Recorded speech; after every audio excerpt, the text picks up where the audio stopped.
नमस्कार। पिछले कुछ दिनों से मेरे पास कुछ मेरे युवा साथियों की कॉल्स आ रही हैं। हरदोई से आई हैं, गोंडा से आई हैं, लखीमपुर से भी कुछ लोगों ने जानना चाहा है कि क्या एंटीसिपेटरी लॉ के प्रोविजंस में कुछ इस तरीके का बदलाव किया गया है या कोई हाई कोर्ट या सुप्रीम कोर्ट से इस तरीके की रूलिंग आई है जिसमें अगर मुलजिम थ्रू काउंसिल भी अपीयर कर गया है तो क्या उसको एंटीसिपेटरी बेल का राइट नहीं मिलेगा। मैं प्रश्न को देखते हुए मुझे लगा कि इस वीडियो को बनाना चाहिए और सभी के साथ शेयर करना चाहिए, जिससे कि बहुत से लोगों को रादर इस फील्ड में काम करने वाले और साथ साथ तमाम जो लोग मुकदमों में फंसे हुए उन सभी के लिए ये जानकारी लाभदायक होगी। इसलिए मैं आप सबसे ये शेयर कर रहा हूँ। देखिए, एंटीसिपेटरी बेल का जो प्रोविज़न है वो प्रोविज़न है कि अगर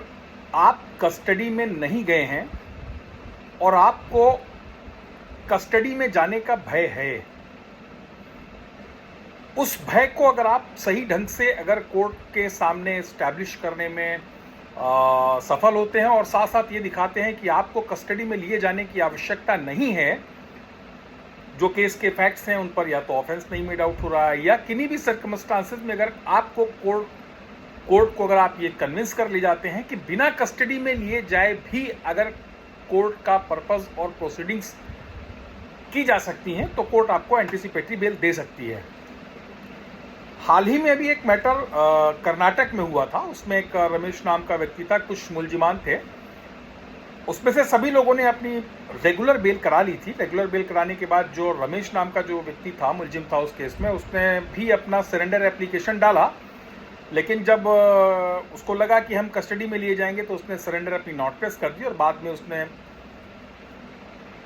एंटीसिपेटरी बेल के लिए प्रोविजंस जो भी जिनको बेनिफिट मिल सकता था वो सारी रेमेडीज उन्होंने पहले सेशन कोर्ट में ट्राई किया, फिर हाई कोर्ट में किया। उस केस में एक सिचुएशन ये आई कि जो वो मुलजिम था वो कोर्ट में थ्रू काउंसिल न सिर्फ अपीयर किया बल्कि अपीयर करने के साथ साथ उसने एक एप्लीकेशन एग्जम्पशन की डाली और एग्जम्पशन की एप्लीकेशन डालने के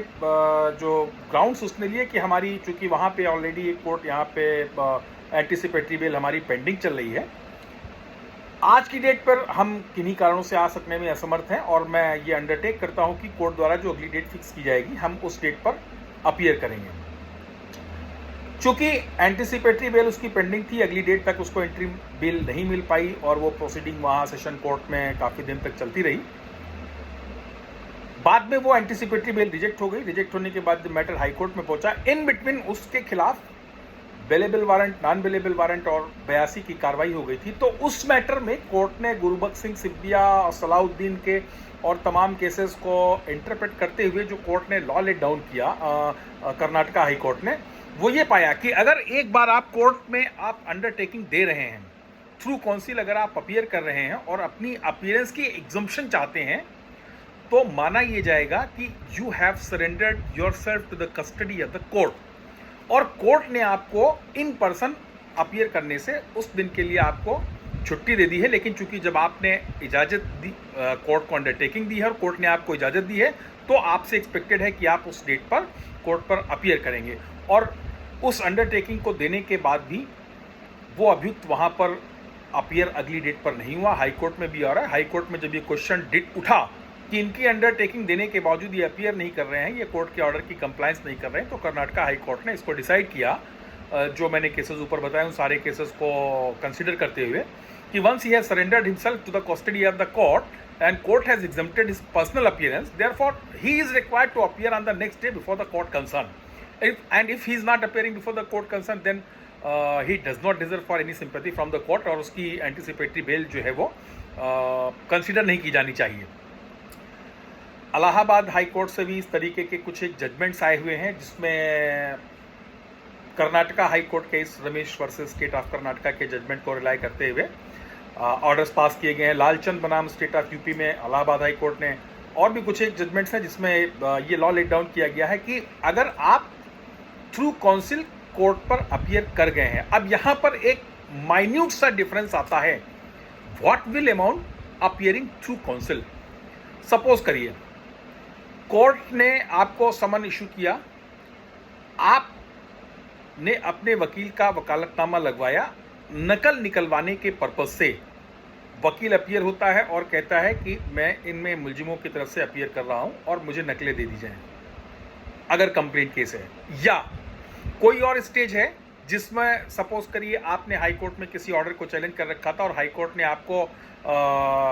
आपके पिटिशन को इस लाइट में डिस्पोज ऑफ कर दिया कि ट्रायल कोर्ट को ये डायरेक्ट किया जाता है कि इस लाइट में केस को डिसाइड करें, और आपने उस ऑर्डर की कंप्लायंस करने के लिए ट्रायल कोर्ट के सामने अपने अधिवक्ता के माध्यम से वो ऑर्डर वहां पर लगा दिया। इन सिचुएशंस में आपकी अपीयरेंस थ्रू काउंसिल नहीं मानी जाएगी। वो ये होगा कि आपने कोर्ट को एक ऑर्डर कन्वे किया या कोर्ट से आपने रिक्वेस्ट की। वो अपीयरेंस कब मानी जाएगी? जब आप थ्रू काउंसिल अपीयर करते हैं, अपनी एग्जम्पशन की एप्लीकेशन देते हैं जो कि 205 सीआरपीसी में प्रोवाइडेड थी, और उस एप्लीकेशन को कोर्ट आपकी प्रॉब्लम्स को कंसीडर करते हुए अलाउ करती है, और अगर आपको मौका देती है तो ये माना जाएगा कि you have already surrendered yourself to the custody of the court.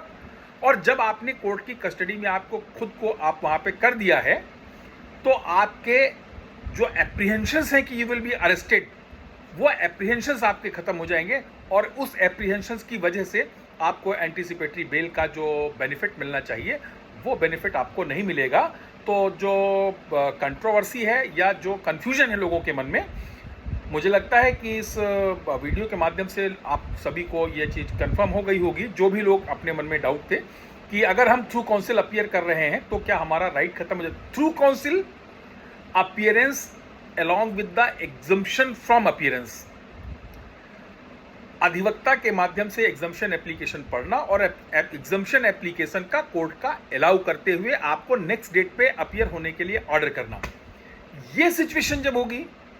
तो उस Ramesh Kumar versus state of Karnataka या Lalchand versus state of Uttar Pradesh में जो लॉ लेट डाउन किया गया है, उन लॉ लेट डाउन